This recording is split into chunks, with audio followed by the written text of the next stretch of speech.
Le 19 mai 2024, selon les autorités congolaises, un commando d'une quarantaine de personnes avait attaqué le domicile du vice-premier ministre Vital Kamerhe, devenu depuis président de l'Assemblée nationale. 2 policiers commis à sa garde avaient été tués. Les assaillants avaient ensuite investi le palais de la nation abritant des bureaux du président Félix Tshisekedi.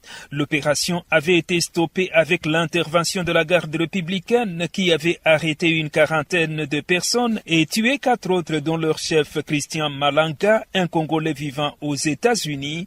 Le Belge d'origine congolaise Jean-Jacques Wondo, expert des questions militaires, avait été arrêté et condamné à mort lors du procès de ses coups d'État présumés. Libéré le 4 février 2025, il est depuis lors en Belgique. Son état de santé évolue bien, comme l'affirme Carlos Ngwapiti, son avocat, qui souligne que M. Wondo reviendra en RDC car il a déposé son recours en cassation. Il n'a jamais été satisfait de la décision rendue par la Cour militaire de Kinshasa-Gombe, qui continue à clamer son innocence. Il n'a jamais été impliqué ni de près ni de loin dans ces fameux coups d'État. 3 Américains condamnés à mort dans le même procès ont vu leur peine commuée en prison à vie.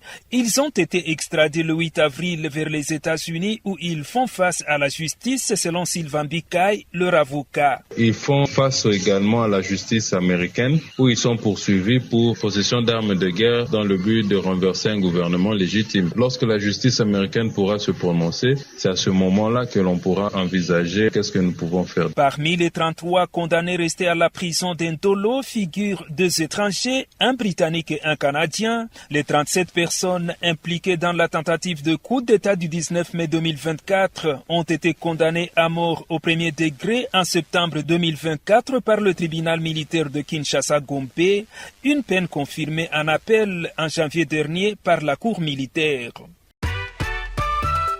DW Info Matin.